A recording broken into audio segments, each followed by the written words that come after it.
Famille à cœur est une maison de la famille qui a vu le jour en 1993. Les parents qui ont fondé Famille à cœur, leur vision de la maison de la famille de Saint-Jean était une école de parents. Courrier Plume existe depuis 1995.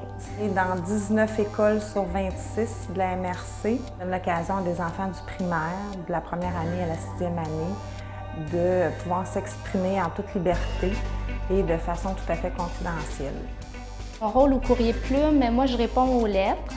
Je fais ça 1 à 2 fois semaine, mais je fais aussi partie du volet artistique. Donc je crée des papiers à lettres originaux et puis je les colore aussi. Je suis facteur pour le Courrier Plume. J'arrive ici à 9 h le matin. Je viens chercher le sac, je prends mon manteau, ma casquette. Et là, je débute ma tournée. Je me dirige vers les boîtes aux lettres de Famille à cœur pour aller chercher le courrier des enfants. Parfois, ils me regardent. « Ah oui, c'est vrai, le Courrier Plume, j'ai oublié de leur écrire cette semaine. » Le Courrier Plume, c'est, je pense, d'abord avoir des grandes oreilles avec un cœur au bout, puis une petite bouche qui dit des choses qui peuvent être sécurisantes pour les enfants. Dans mon temps à moi, là, quand j'étais au primaire, il n'y avait pas de petits gars dans mon école. Fait que ça, pour moi, c'est complètement nouveau, ces relations amoureuses-là qui commencent en première année. Des fois, je me dis, voyons donc, en première année. Mais il reste que c'est leur réalité, puis c'est important pour eux. J'essaie d'y aller avec le gros bon sens. Mon rôle, c'est de répondre à des lettres, puis de mettre l'enfant, l'élève en valeur. Et pas moi-même.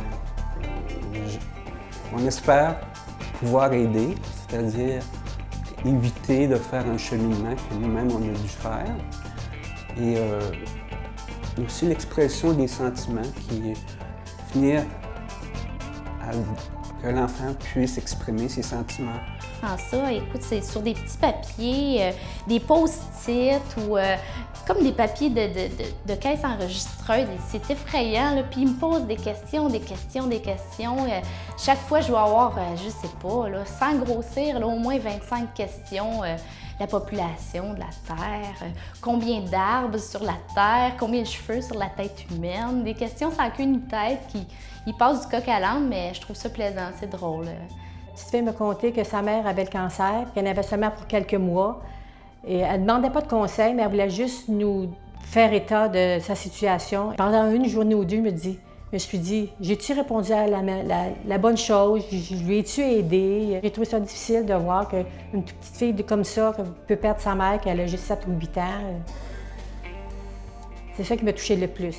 On me demande qu'on exprime des problèmes de chicane, puis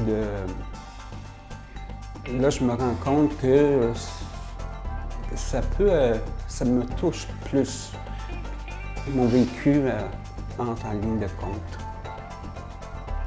Il n'y a jamais de petits problèmes avec les enfants. Les problèmes sont au niveau de leur âge. Et si c'est un gros problème pour eux, c'est un gros problème pour moi.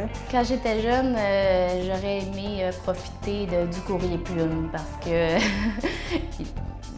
les enfants peuvent être méchants parfois et des fois c'est difficile de, je dirais, de dealer, là, entre parenthèses, là, avec certains aspects de notre vie. Puis encore plus quand on est enfant, parce qu'on n'est pas outillé, parce qu'on n'a pas nécessairement les parents qui sont proches de nous, ou on n'a pas d'amis, on a de la difficulté à se faire des amis, etc. Quand tu travailles avec des enfants, c'est pas pour toi, c'est pour donner, c'est pour leur faire du bien. C'est comme le Père Noël. Famille à cœur, c'est plus de 11 000 heures de bénévolat qui est fait par année. Et à chaque année, je leur dis, sans vous, Famille à cœur n'existe pas.